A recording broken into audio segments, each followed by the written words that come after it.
கிட்டத்தட்ட இன்றைக்கி தமிழ்நாடு சத்துணவு சங்கத்தோட மாநில செயற்குழு முடிவின் அடிப்படையில் இன்றைக்கு இந்த உண்ணாவிரதம் நடைபெற்று கொண்டு இருக்குது. இது சம்மந்தமாக நாங்கள் முன்னாடியே டைரக்டர் செக்ரட்டரி எல்லாருக்குமே தபால் கொடுத்துருக்கோம். மாநில செயற்குழு முடிவில் குறைந்தபட்சம் அழைத்து பேசலை. ஆனால் உண்ணாவிரதம் இருந்தப்போ உண்ணாவிரத தடை இருக்கும்போது நேற்று அழைத்து கொண்டு போய் துறை சார்ந்த சில கோரிக்கைகளை மட்டும் நிறைவேற்றி தருவதாக சொன்னாங்க. எங்களோட நீண்ட நாள கோரிக்கை குறைந்தபட்சம் ஓய்வூதியம் 9,000 வழங்கணும், காலை உணவு திட்டத்தை எங்கள்கிட்டயே கொடுக்கணும். அதே போல் இன்றைக்கு காலமுறை 40 ஆண்டு காலமாக சத்துணவில் கொத்தடிமையாக இருக்கின்ற வரைக்கும் 40 ஆண்டில் அது காலமுறை ஊதியம் என்பது இன்றைக்கும் கொடுக்கப்படவில்லை. தேர்தல் கால வாக்குறுதியில் மாண்புமிகு முதல்வர் சொன்னார், விரைவில் எனது ஆட்சி நான் உங்களுக்கு அழைத்து பேசி உங்கள் கோரிக்கையை நிறைவேற்றுவேன்னு சொன்னார். இதுவரைக்கும் எந்த கோரிக்கையுமே நிறைவேற்றப்படவில்லை. நான் மாண்புமிகு முதல்வருக்கு இன்றைக்கு இந்த உண்ணாவிரதத்தின் வாயிலாக நாங்கள் சொல்கிறோம். கிட்டத்தட்ட எங்களோட மாநில பொதுச்செயலாளர் மயக்க நிலையில் இருக்காங்க. அழைச்சிட்டு போவாங்க, மயக்கத்தை தெளிய வச்சு கொண்டு வருவாங்க.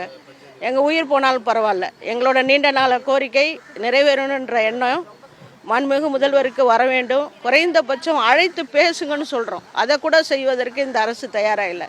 அப்போ சத்துணவு ஊழியர்கள் கிட்டத்தட்ட 80 லட்சம், நான் கிட்டத்தட்ட இன்றைக்கு காலி பணியில் 63,000 காலி பணியிடம் இருக்குது.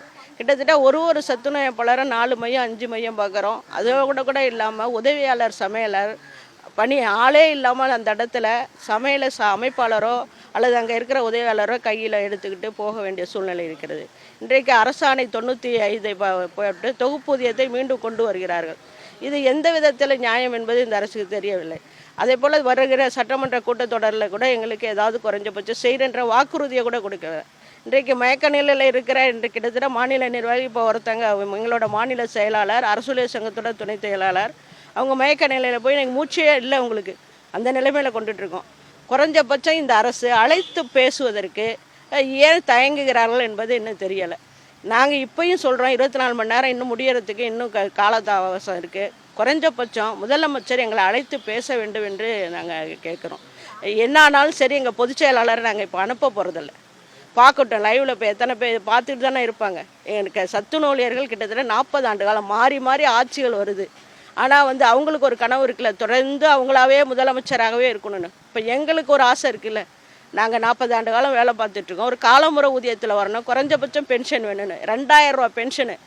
ஒரு ஊர் இருக்கிற ஓஏபி கூட இன்றைக்கு 1,200 ரூபா கொடுக்குறாங்க. சத்துணவில் வேலை பார்த்து 40 ஆண்டு காலம் வேலை பார்த்து 2,000 என்பது எப்படி நியாயமாக இருக்கும்? நாங்கள் 3 மாதத்திற்கு முன்பு நாங்கள் மாவட்ட தலைநகரில் உண்ணாவிரதம் இருந்தோம். அங்கே எங்களோட சத்துணவு அமைப்பாளர் உண்ணாவிருந்த அந்த தடலில் தண்ணி குடிச்சிட்டு போட்ட பாட்டிலை பொறுக்கிட்டு இருந்தார். நாங்கள் யார் என்னன்னு விசாரிக்கும்போது அவர் ஒரு ஓய்வு பெற்ற சத்துணவு அமைப்பாளர் என்று சொன்னாங்க. இதெல்லாம் இந்த அரசு கொடுத்துருக்காங்க. அவங்க வேணால் நினச்சிட்டு இருக்கலாம் 2,000 கொடுக்குறோம்னு. 2,000 என்பது இன்றைக்கு எல்லாருக்குமே இன்றைக்கு சுகர் இருக்குது, இல்லை பிபி இருக்குது. இப்போ நாங்கள் அரசு மருத்துவமனையில் தாங்க போய் கையேந்தி நிற்க வேண்டிய நிலைமை இருக்குது. குறைந்தபட்சம் நாங்கள் வாழணும்ல. 40 ஆண்டு காலம் அரசு ஊழியர்ன்ற பேரில் இருக்கோம்ல. 40 ஆண்டு காலம் நாங்கள் சத்துணவில் வேலை பார்த்துட்டு ஓய்வு பெற்று ஒரு 2,000த்தில் நாங்கள் இருக்கும்போது எங்களோட வாழ்வாதாரம் எப்படி இருக்குது? குறைஞ்சபட்சம் ஒரு மரியாதை கூட எங்களுக்கு கிடையாது.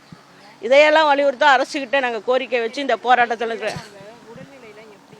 எல்லாருக்குமே நேற்று 10 மணிக்கு ஆரம்பித்தது, இன்னைய வரைக்கும் யாருமே எதுவுமே சாப்பிடல, தண்ணி மட்டும் தான் குடிச்சிக்கிட்டு இருக்கோம். இது சம்மந்தமாக நாங்கள் சொல்லியிருக்கோம். குறைஞ்சபட்சம் அழைத்து பேசியிருந்தால் இந்த நிலைமையே வந்திருக்காது.